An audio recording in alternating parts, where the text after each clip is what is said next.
지금 미국이 한 가지 물건 때문에 난리가 났습니다. 그것도 단순한 전자제품이 아닙니다. 한국 사람이라면 거의 모든 집에 있는 그것 바로 김치 냉장고입니다. 불과 몇 달 전까지만 해도 김치는 중국 음식이다라며 조롱하던 서방 언론이 이제는 한국의 발효기술과 냉장 기술이 세계 최고라고 입을 모으고 있습니다. CNN의 한 베테랑 기자가 한국에서의 취재 후 방송에서 이렇게 말했습니다. 한국의 김치 냉장고는 단순한 냉장고가 아닙니다.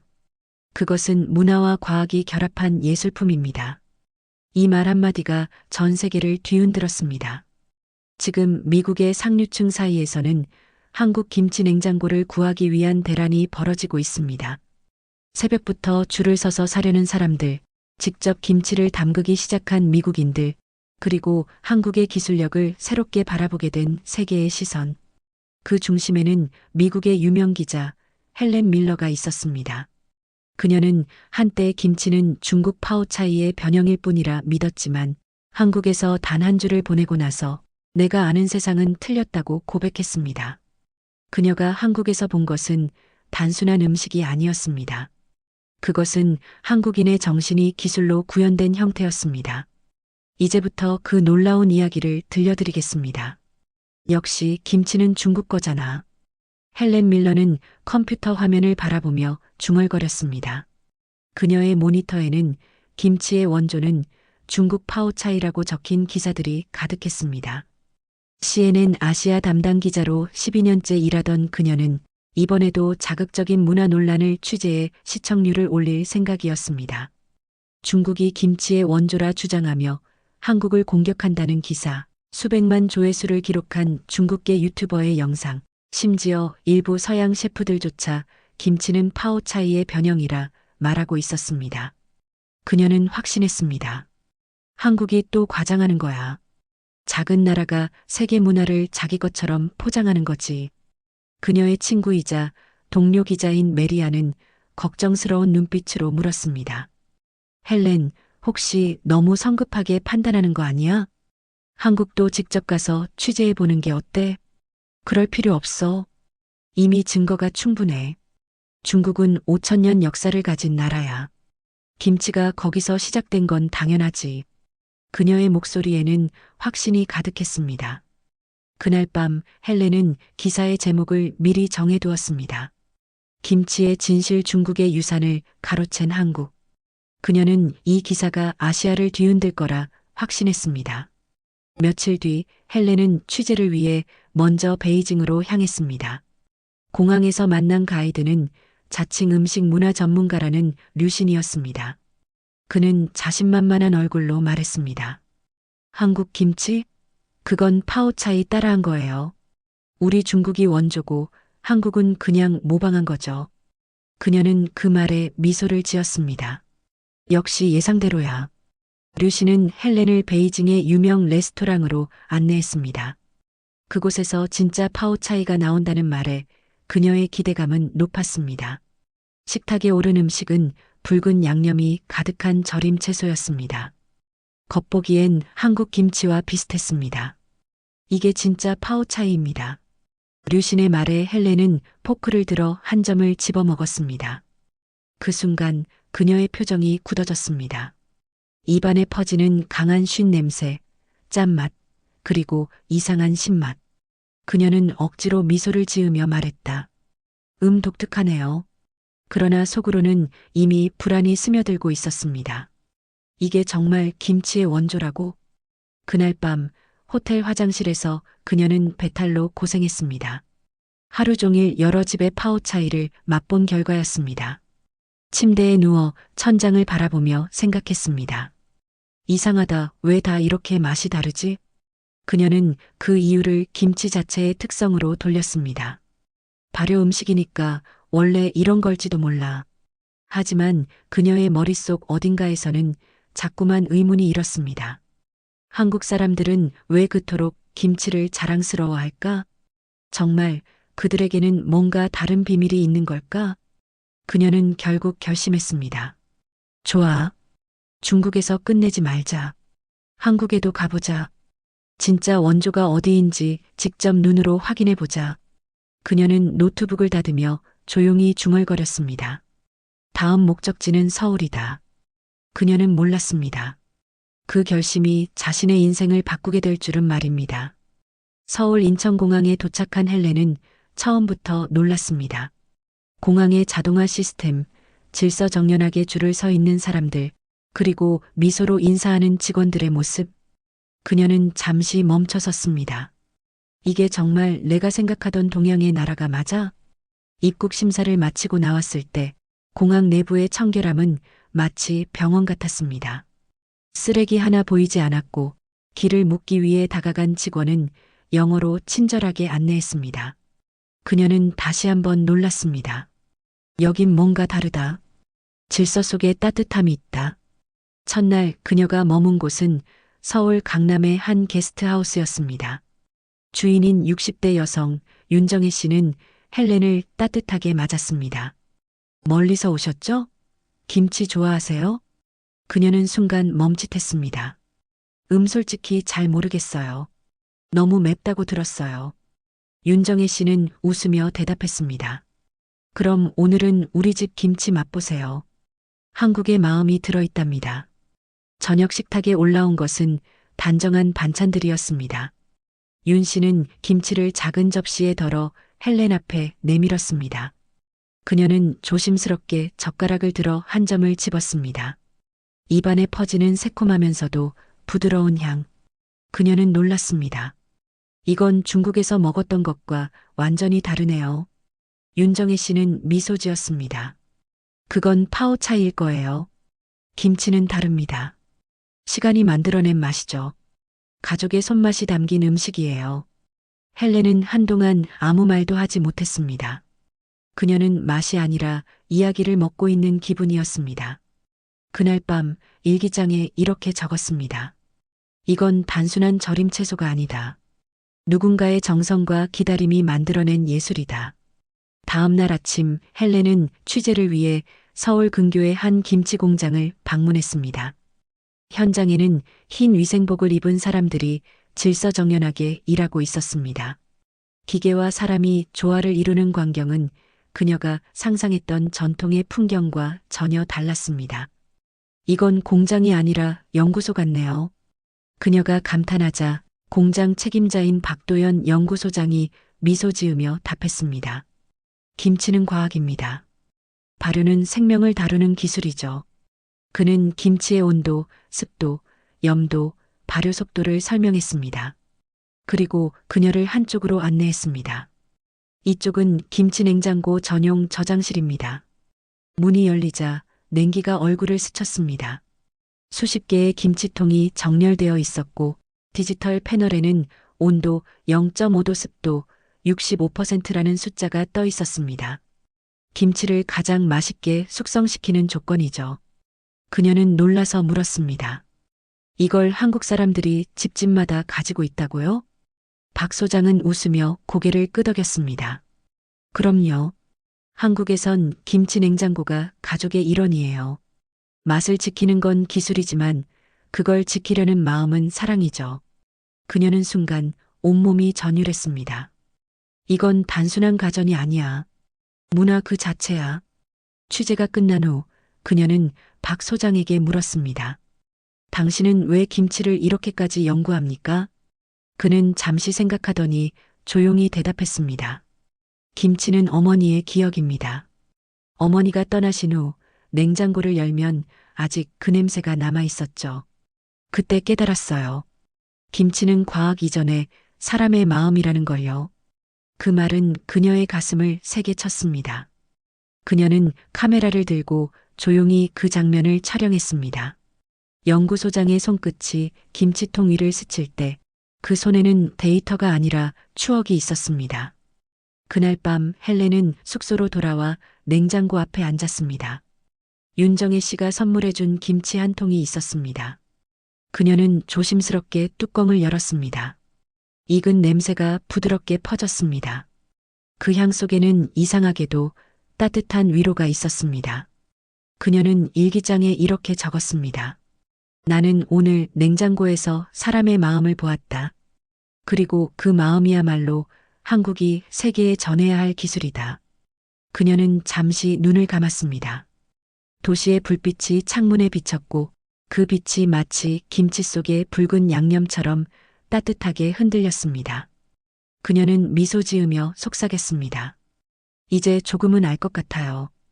왜 한국 사람들은 김치를 집의 향기라 부르는지. 헬렌은 서울에서 며칠을 보낸 후 한국의 기술력을 직접 체험하기 위해 가전 브랜드의 연구개발센터를 방문했습니다. 건물 입구에 들어서자 유리문 너머로 하얀 실험복을 입은 연구원들이 정밀한 기기를 다루고 있었습니다. 그녀는 놀랐습니다. 이건 냉장고 연구실이라기보다 우주선 개발 현장 같잖아. 센터장인 이도훈 박사가 그녀를 반갑게 맞이했습니다. 멀리서 오시느라 고생 많으셨습니다. 김치 냉장고는 한국이 가장 사랑하는 기술입니다. 그의 말에는 자부심이 묻어 있었습니다. 헬렌은 단도직입적으로 물었습니다. 김치를 위해 이렇게까지 복잡한 기술이 필요한가요? 그냥 일반 냉장고에 넣으면 되지 않나요? 이 박사는 미소를 지었습니다. 그렇게 생각할 수 있죠. 하지만 김치는 살아있는 음식입니다.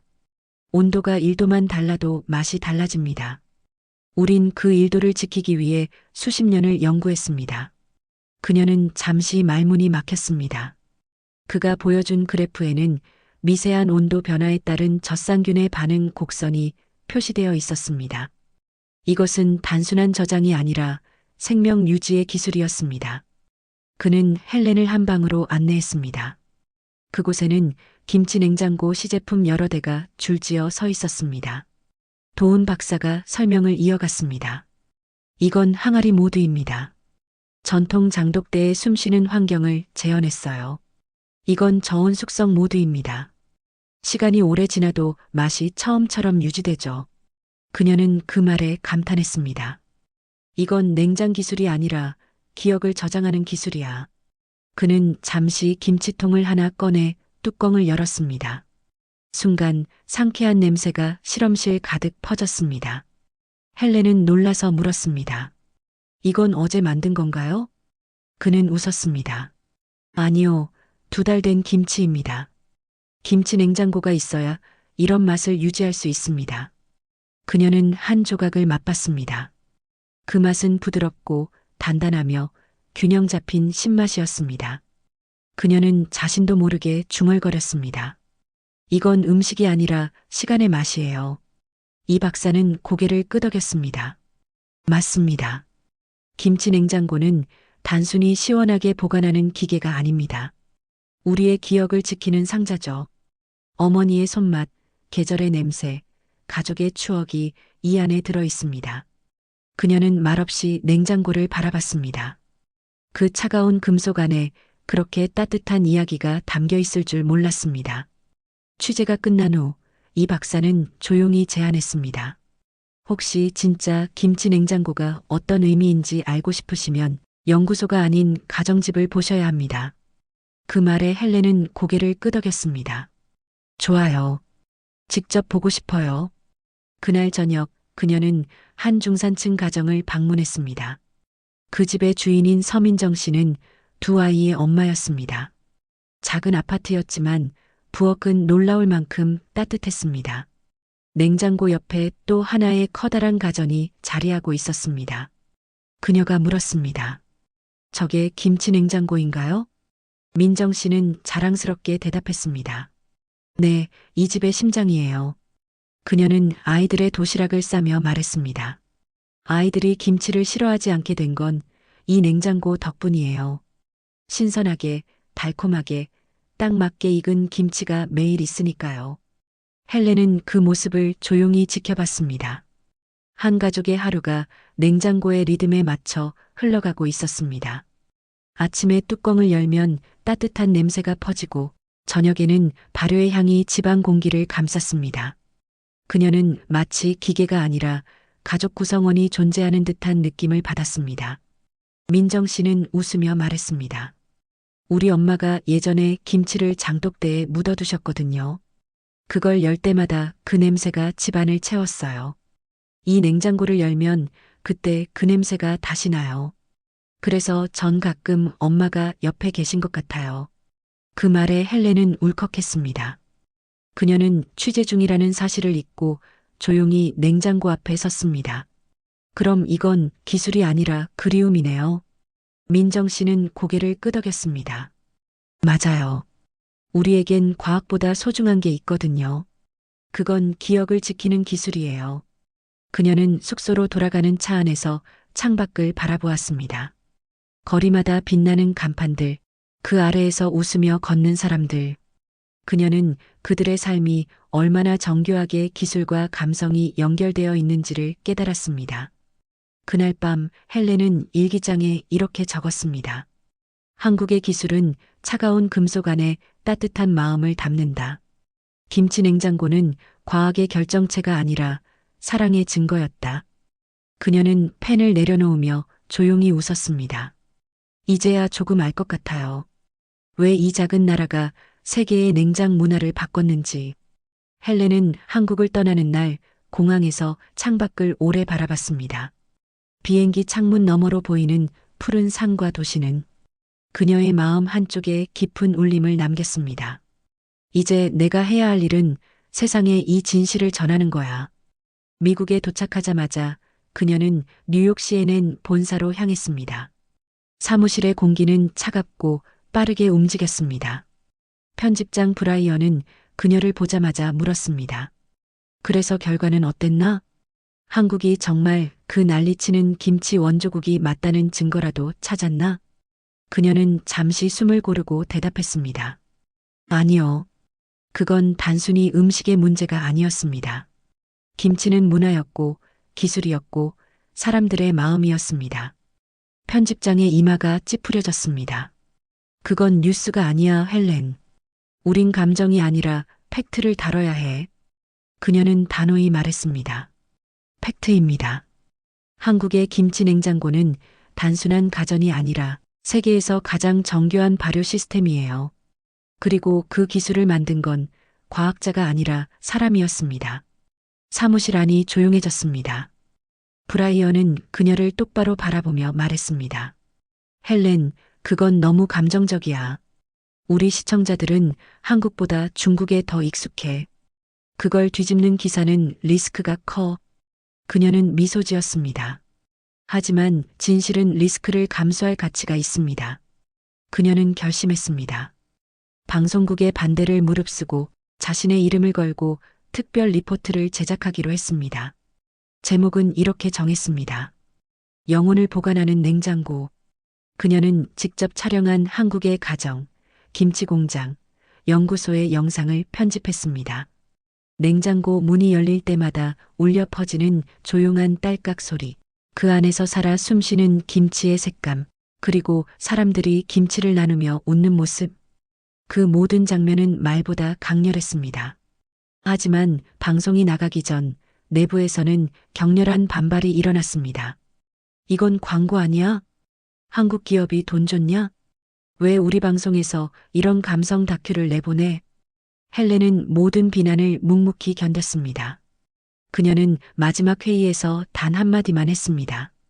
이건 한국 이야기가 아니라 인간이 잃어버린 진심에 대한 이야기입니다. 그날 밤 방송은 예정대로 전파를 탔습니다. 미국 동부시간 저녁 9시 CNN 메인 뉴스 바로 뒤에 방영된 그녀의 리포트는 처음엔 평범한 다큐처럼 시작했습니다. 하지만 중반부 한국의 한 어머니가 김치 냉장고를 열며 이 냄새가 우리 가족의 시간이에요라고 말하는 장면이 나오자 시청자 게시판이 폭발했습니다. 이건 단순한 기술이 아니라 인간의 온기야. 나는 지금 울고 있다. 내 어머니의 부엌 냄새가 떠올랐다. 한국이 이런 나라였다고? 믿기 힘들다. SNS에서는 해시태그 한국 음식 해시태그 서울 영혼 해시태그가 폭발적으로 확산되었습니다. 그리고 불과 하루 만에 방송 영상은 조회수 3천만 회를 넘겼습니다. 뉴욕타임즈는 다음 날 이렇게 보도했습니다. 한 편의 다큐가 미국의 부엌을 바꿔놓았다. 그녀의 이메일에는 수백 통의 메시지가 도착했습니다. 헬렌, 나도 김치 냉장고를 사고 싶어요. 한국인들에게 고맙다고 전해주세요. 그들은 기술로 사랑을 전하네요. 하지만 동시에 비판도 쏟아졌습니다. 한국 편향이다. 서양 문화가 무너진다. 미국 가정에 김치 냄새를 퍼뜨릴 셈이냐. 그녀는 그 모든 비난을 조용히 받아들였습니다. 그리고 다음 날 기자 회견을 열었습니다. 수많은 기자 앞에서 그녀는 단호히 말했습니다. 나는 냄새를 본 게 아닙니다. 나는 사람의 마음을 보았습니다. 그리고 그 마음이 한국에 있었습니다. 그녀의 목소리는 흔들리지 않았습니다. 기자 회견이 끝나자 잠시 정적이 흘렀습니다. 그러다 한 기자가 조용히 박수를 쳤습니다. 그리고 그 박수는 점점 커졌습니다. 그날 이후 CNN 본사 로비에는 영혼의 냉장고 포스터가 걸렸습니다. 그 포스터 아래에는 이런 문장이 적혀 있었습니다. 진짜 혁신은 차가운 금속이 아니라 따뜻한 마음에서 시작된다. 그녀는 그 문장을 바라보며 미소 지었습니다. 그리고 조용히 중얼거렸습니다. 고마워요, 한국. 당신들이 나를 바꿨습니다. 방송이 나간 지 일주일도 되지 않아 미국의 분위기가 달라졌습니다. 헬렌의 다큐멘터리는 단순히 시청률을 넘은 현상이었습니다. 그것은 문화의 충돌이 아니라 감동의 확산이었습니다. 뉴욕, 시카고, LA, 샌프란시스코. 미국의 대도시 전역에서 한국 브랜드의 김치 냉장고가 불티나게 팔려나갔습니다. 매장에서 제품을 설명하던 직원은 기자들에게 이렇게 말했습니다. 사람들이 이 냉장고는 음식을 보관하는 게 아니라 추억을 보관한다고 말해요. TV 광고 한 줄의 카피가 미국인들의 마음을 정확히 찔렀습니다. 당신의 가족의 시간, 그 온도를 지켜드립니다. 그 문구는 원래 한국 광고 문장에서 따온 것이었습니다. 하지만 언어를 초월한 진심은 누구에게나 통했습니다. 워싱턴 포스트는 사설에서 이렇게 썼습니다. 한국의 기술이 미국의 부엌을 바꾸고 있다. 차가운 금속 속에 따뜻한 감정을 담는 법, 그것이 한국이 세계를 감동시킨 방식이다. 헬렌은 하루에도 수십 통의 이메일을 받았습니다. 그중 하나는 노스캐롤라이나에 사는 한 노부부의 편지였습니다. 헬렌 기자님, 당신의 방송을 보고 김치 냉장고를 샀습니다. 우리 딸이 세상을 떠난 지 3년이 됐는데 냉장고를 열 때마다 그녀가 좋아하던 냄새가 느껴집니다. 고맙습니다. 당신 덕분에 다시 가족을 느낍니다. 그녀는 그 편지를 읽고 한참 동안 말을 잃었습니다. 기술이 아니라 사람의 감정이 전해지고 있었던 것입니다. 하지만 동시에 논란도 커졌습니다. 일부 미국 언론은 한국의 감성 마케팅이 과도하다고 비판했습니다. 한국은 기술력으로 서양 문화를 침투하고 있다.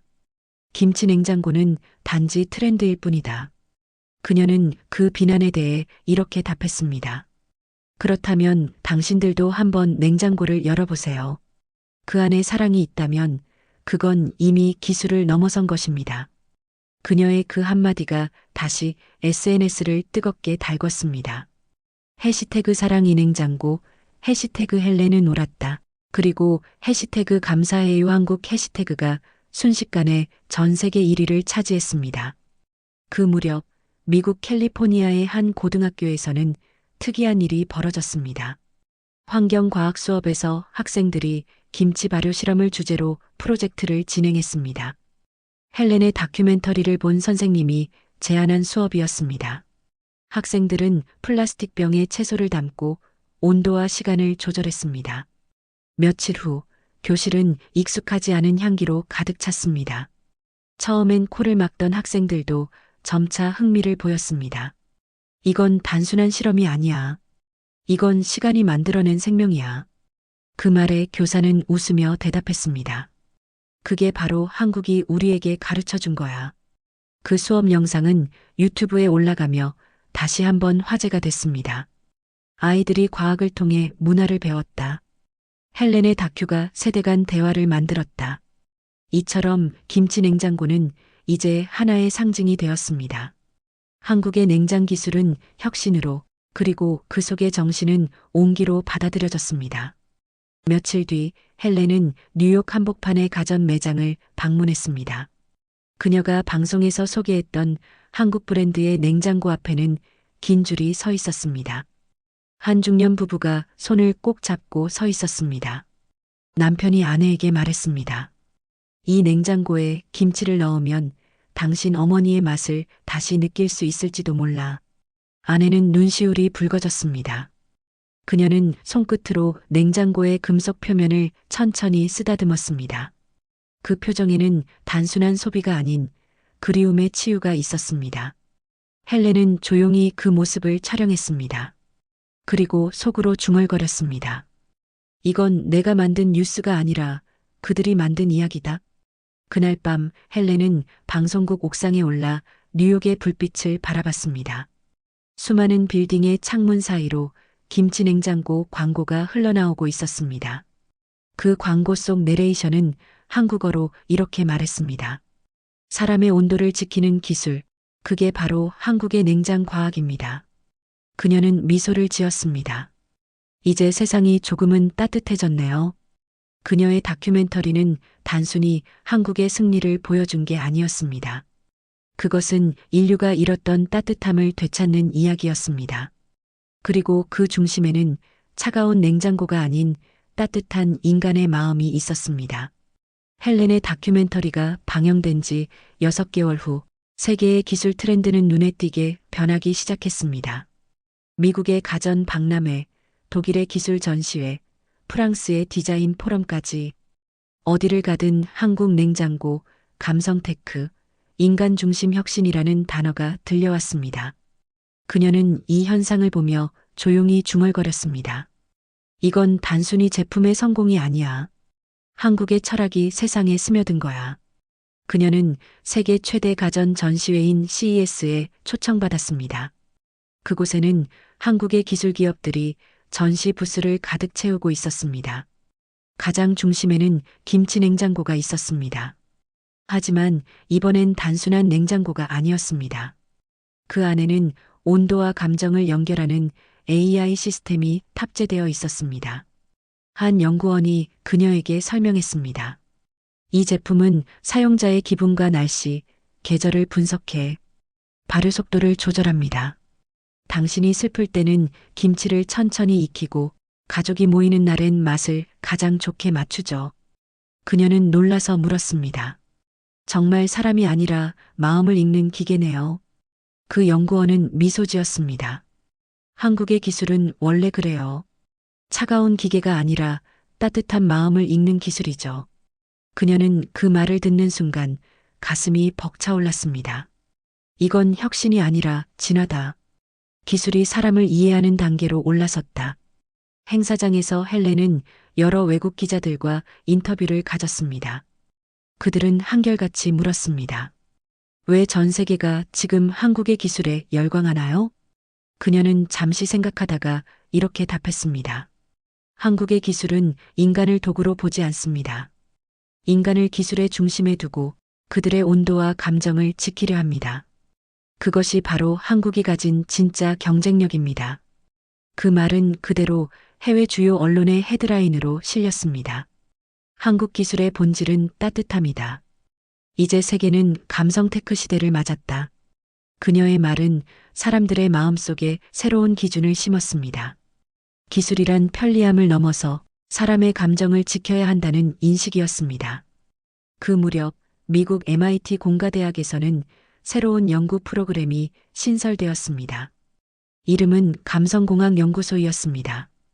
프로그램 첫 페이지에는 이런 문장이 적혀 있었습니다. 한국의 김치 냉장고는 인류가 잃어버린 온도를 되찾게 했다. 헬렌은 이 소식을 듣고 가슴이 뭉클했습니다. 자신이 본 그 한 장면이 이제 과학과 산업의 새로운 방향이 되고 있었던 것입니다. 그녀는 뉴욕의 한 콘퍼런스에서 연단에 올랐습니다. 그날의 주제는 인간 중심 기술의 미래였습니다. 강연장에는 수백 명의 기술자와 기업인들이 모여 있었습니다. 그녀는 무대 위에서 이렇게 말했습니다. 한국의 기술은 화려하지 않습니다. 그들은 기술을 보이기 위해 만들지 않습니다. 그들은 사람의 삶을 더 따뜻하게 만들기 위해 기술을 만듭니다. 그 차이가 바로 문명과 인간성의 경계선입니다. 그녀의 목소리는 단단했지만 따뜻했습니다. 청중석에서는 눈물을 훔치는 사람들이 있었습니다. 그녀는 마지막으로 이렇게 덧붙였습니다. 한국은 세상에서 가장 뜨거운 기술을 가진 나라입니다. 그 이유는 그 기술이 사람의 마음을 식히지 않기 때문입니다. 그날 이후 미국 주요 대학의 교재에는 K-스택라는 단어가 새롭게 등장했습니다. 그 정의는 이렇게 적혀 있었습니다. 기술과 인간의 감정을 연결하는 새로운 패러다임, 한국이 만든 길. 한편 헬렌의 다큐멘터리는 유엔 인권문화위원회 특별 상영작으로 선정되었습니다. 그곳에서 각국 대표들은 기술과 인간의 관계를 논의했습니다. 한국 대표는 이렇게 말했습니다. 우리는 기술이 인간을 지배하지 않기를 바랍니다. 우리는 기술이 인간을 이해하길 원합니다. 그 말에 헬렌은 고개를 끄덕였습니다. 그녀는 이미 알고 있었습니다. 이 말은 단순한 외교적 수사가 아니라 한국인들의 삶 속에 스며든 진심이라는 것을. 밤이 깊어 뉴욕의 거리로 돌아온 그녀는 자신의 집 냉장고 앞에 섰습니다. 얼마 전 한국에서 직접 구입한 김치 냉장고였습니다. 그녀는 천천히 문을 열었습니다. 붉은 김치의 향이 퍼졌고 그 안엔 익숙한 따뜻함이 있었습니다. 그녀는 미소를 지으며 중얼거렸습니다. 이 냉장고는 차가운 기계가 아니라 내 마음의 온도계입니다. 그날 밤 그녀는 일기장에 이렇게 적었습니다. 한국은 나에게 기술의 정의를 바꿔주었다. 그들의 과학은 인간을 더 따뜻하게 만들었다. 그리고 그 따뜻함이 세상을 바꾸고 있다. 헬렌의 다큐멘터리 방영 후 1년 전 세계 곳곳에서 놀라운 변화가 일어나고 있었습니다. 그 시작은 미국 대학의 강의실이었습니다. MIT, 스탠퍼드, 예일, 세계 명문대의 공학과 디자인 수업에서는 이제 한국 냉장고 철학라는 주제가 당당히 교재에 실렸습니다. 교수들은 학생들에게 이렇게 설명했습니다. 한국은 기술을 통해 인간의 감정을 보호했습니다. 그들은 냉각 기술을 개발한 게 아니라 기억을 지키는 장치를 만든 것입니다. 학생들은 김치 냉장고의 구조를 분해하며 놀랐습니다. 기계 내부의 설계는 단순하지만 그 목적이 너무나 인간적이었기 때문이었습니다. 온도 유지 장치는 단지 기능이 아니라 관심이었고 습도 조절 시스템은 배려였으며 발효 알고리즘은 기다림을 닮아 있었습니다. 한 학생이 발표 시간에 이렇게 말했습니다. 저는 한국의 냉장고에서 어머니의 사랑을 느꼈습니다. 기술은 인간의 손길을 대신하는 게 아니라 그 손길을 더 오래 지켜주는 것임을 배웠습니다. 그 말에 교수는 잠시 말을 잃었습니다. 그는 미소를 지으며 답했습니다.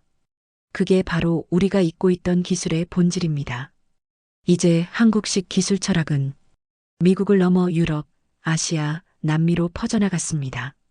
독일의 기술 박물관에서는 인류를 따뜻하게 만든 기술 10선 전시가 열렸습니다.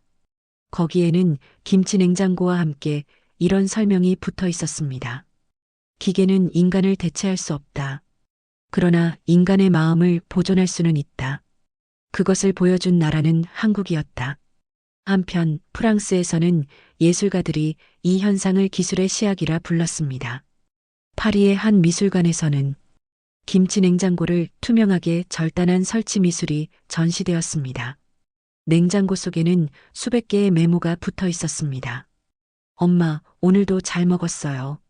이 냄새가 그립습니다. 기억은 식지 않았어요.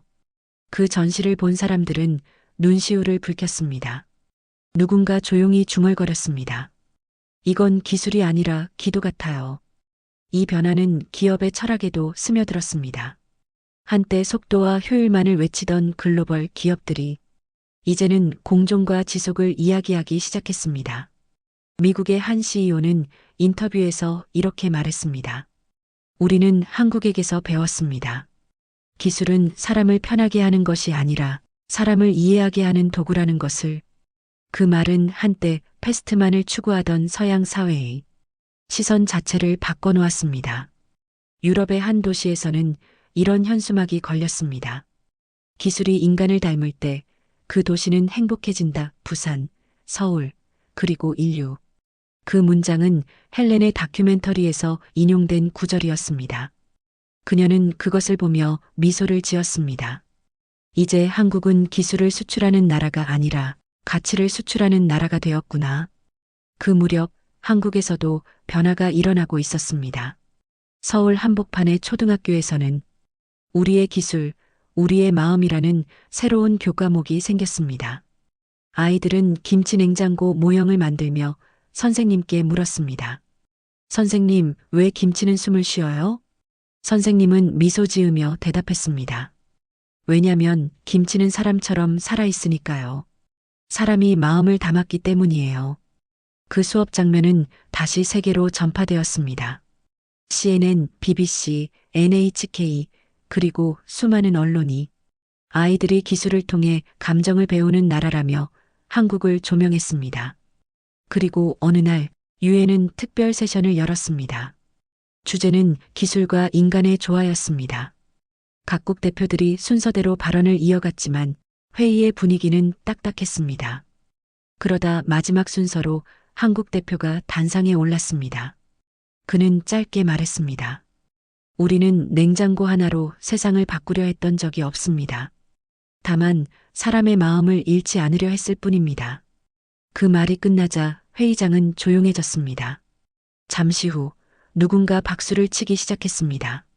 그리고 그 박수는 금세 물결처럼 퍼졌습니다. 헬렌은 방청석에서 눈물을 닦으며 속삭였습니다. 그렇습니다.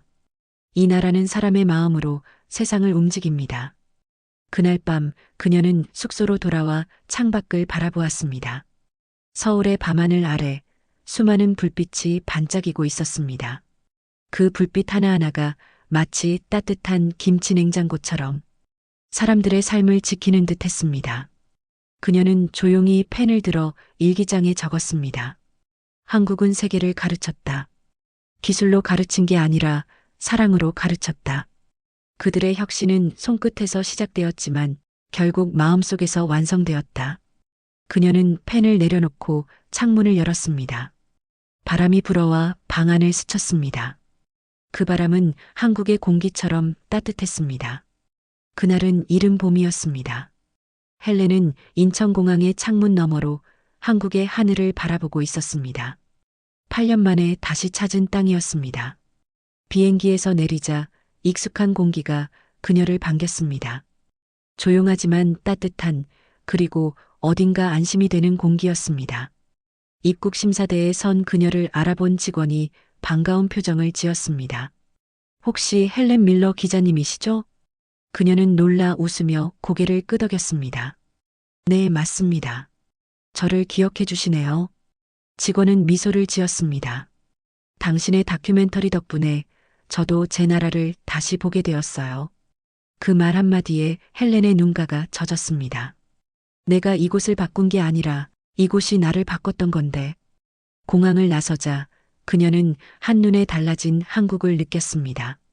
도로 곳곳에는 탄소 중립 냉장 기술 박람회라는 현수막이 걸려 있었고 전광판에는 이런 문구가 떠 있었습니다. 기술은 사람을 닮을 때 세상을 따뜻하게 한다. 그녀는 미소를 지었습니다. 자신이 떠난 후에도 이 나라의 정신은 그대로 자라나고 있었습니다. 그녀는 곧장 부산으로 향했습니다. 그녀가 처음 김치 냉장고의 비밀을 취재하던 도시, 그녀의 인생을 바꾼 그 바다의 도시였습니다. 부산역에 내리자 익숙한 짠내와 바람이 얼굴을 스쳤습니다. 도시의 풍경은 더 현대적이었지만 그 안의 사람들은 여전히 따뜻했습니다. 길가에서 쓰레기를 줍는 학생들, 시장 상인들이 외국인 관광객에게 웃으며 말을 거는 모습. 그녀는 그 장면 하나하나가 한국의 기술보다 위대한 장면이라고 느꼈습니다. 그날 저녁 그녀는 부산해양연구소의 초청으로 세미나에 참석했습니다.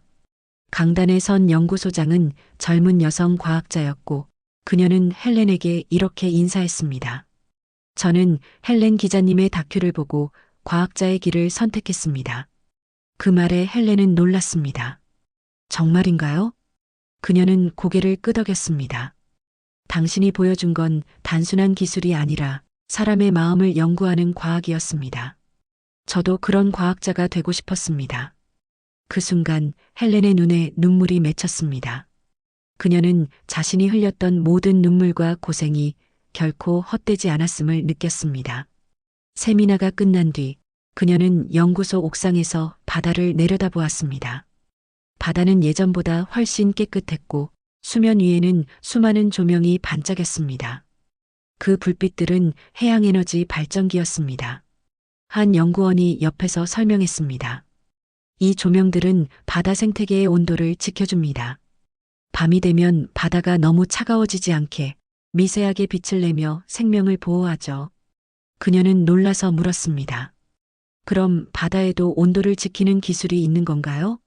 그 연구원은 웃으며 대답했습니다. 네, 우리는 인간의 기술을 자연의 언어로 번역하려 합니다. 그게 바로 한국식 공존 기술이에요. 그 말은 헬렌의 마음속을 세차게 울렸습니다. 한국은 여전히 사람의 마음으로 세상을 이해하고 있구나. 그녀는 그날 밤 숙소에 돌아와 창문을 열었습니다. 멀리서 들려오는 파도 소리, 그리고 어디선가 익숙한 김치 냄새가 스며들었습니다. 그 냄새는 마치 그녀의 기억 속 한국의 시간을 다시 불러오는 듯 했습니다. 그녀는 일기장을 꺼내 천천히 적었습니다. 한국은 여전히 같은 온도로 숨쉬고 있다. 이 나라는 기술로 세상을 감동시키지 않는다. 대신 마음으로 세상을 설득한다. 다음 날 그녀는 서울로 올라와 인터뷰 일정을 이어갔습니다. 그녀가 방문한 곳은 한국의 새로운 교육기관 감성기술대학교였습니다. 그곳의 교훈은 단 하나였습니다. 기술보다 따뜻하게, 효율보다 인간답게. 교수는 헬렌을 향해 말했습니다. 이 문장을 처음 세상에 소개한 분이 바로 당신입니다. 헬렌은 놀라 눈을 크게 떴습니다. 제가요? 네, 당신이 다큐에서 남긴 말이 교훈이 되었어요. 기술은 사람의 체온을 지키는 도구다. 그게 우리 대학의 시작이었습니다. 그녀는 한동안 아무 말도 하지 못했습니다. 눈앞의 학생들이 실습용 김치 냉장고를 조립하며 엄마의 마음을 보존하는 코드를 작성하고 있었습니다. 그 광경은 그 어떤 연구소보다 아름다웠습니다. 그녀는 그 모습을 바라보며 생각했습니다. 한국은 이제 기술을 배우는 나라가 아니라 사람의 마음을 가르치는 나라가 되었구나. 그날 밤 헬렌은 비행기 출국표를 바라보다가 조용히 그것을 접어 넣었습니다. 아직은 돌아갈 수 없다. 그녀는 창밖의 네온 사인을 바라보며 중얼거렸습니다. 나는 아직 이 나라에게 배워야 할 게 많습니다. 그녀의 눈빛에는 처음 한국을 찾았을 때와는 다른 확신이 있었습니다. 그녀는 이제 기자가 아니라 한국의 이야기를 세상에 전하는 전도사가 되어 있었습니다. 봄비가 내리던 어느 아침, 헬렌은 서울의 한 작은 골목길을 걸었습니다. 길가의 벚꽃은 막 피기 시작했고 가게 앞마다 놓인 김치통에서는 익어가는 향이 은은하게 퍼졌습니다. 그녀는 그 냄새를 맡으며 미소 지었습니다. 이 냄새 여전하네요. 8년 전 처음 한국을 찾았을 때 그녀는 이 냄새를 낯설어 했습니다. 하지만 이제는 이 향이 세상에서 가장 따뜻한 공기처럼 느껴졌습니다. 그녀의 마음속 어딘가에는 이 냄새가 사람이 만든 기술의 가장 순수한 향기로 남아 있었습니다. 그날 오후 헬렌은 한국기술박물관에서 열린 특별 전시회에 초청받았습니다. 전시의 제목은 기억을 지키는 온도였습니다. 전시장에는 수십 년간 발전해온 김치 냉장고의 역사가 전시되어 있었습니다. 유리 케이스 안에는 오래된 시제품부터 최신 AI 버전까지 줄지어 있었고 그 옆에는 이런 문장이 새겨져 있었습니다. 이 냉장고는 음식을 식히는 기계가 아닙니다. 마음을 식히지 않기 위해 만들어진 기술입니다.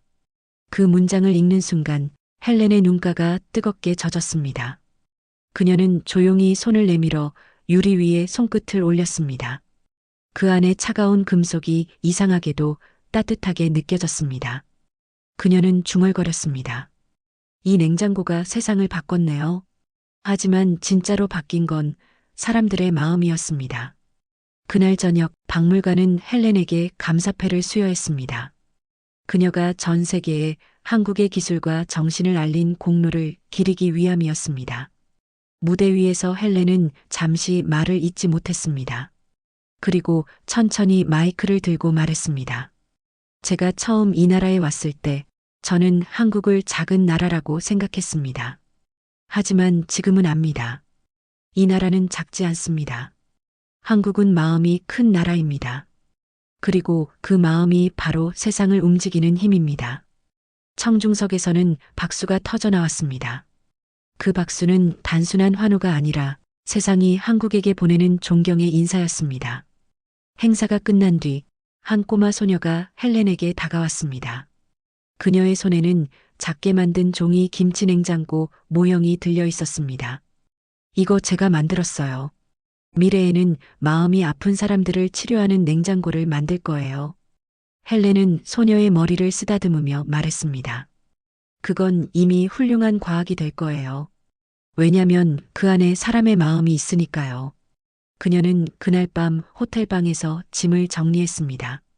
책상 위에는 윤정희 씨가 선물로 준 김치 한 병이 놓여 있었습니다. 그녀는 조심스럽게 뚜껑을 열었습니다. 순간 익숙한 냄새가 방 안가득 퍼졌습니다. 그 냄새 속에는 지난 시간들이 모두 담겨 있는 듯 했습니다. 그녀는 조용히 노트북을 켜고 다큐멘터리의 후속작 원고 제목을 입력했습니다. 인간의 온도. 그녀는 천천히 타이핑을 시작했습니다. 세상은 빠르게 식어가고 있다. 하지만 한국은 여전히 따뜻하다. 그들이 만든 냉장고는 차갑지만 그 속에 담긴 온도는 인간의 마음을 지킨다. 그녀는 잠시 손을 멈추고 창밖을 바라봤습니다. 서울의 밤하늘 위로 수많은 불빛이 흘러가고 있었습니다. 그 불빛은 마치 수천 개의 김치 냉장고처럼 각자의 자리에서 사람들의 온도를 지켜주고 있었습니다. 그녀는 마지막 문장을 쓰며 미소를 지었습니다. 한국은 나에게 기술의 정의를 다시 가르쳤다. 기술이란 편리함이 아니라 서로의 온도를 지키는 일이라는 것을. 비행기 출국 시간이 다가오자 그녀는 조용히 김치병을 가방에 넣었습니다. 그건 단순한 음식이 아니었습니다. 그녀에게 그것은 한국이라는 나라의 심장이었습니다. 공항으로 향하는 차 안에서 헬렌은 자신이 만든 다큐멘터리 한 장면을 떠올렸습니다. 이 냄새는 나를 위로했다. 그리고 세상을 따뜻하게 했다. 그녀는 눈을 감고 속삭였습니다. 고맙습니다, 한국. 당신들은 세상을 차갑게 만든 시대 속에서 유일하게 따뜻함으로 싸운 나라였습니다. 비행기가 하늘로 오르자 그녀는 창문 밖으로 고개를 돌렸습니다. 구름 사이로 보이는 한반도의 불빛이 마치 별처럼 반짝이고 있었습니다. 그녀는 조용히 말했다. 이 불빛이 꺼지지 않는 한 세상은 아직 따뜻합니다.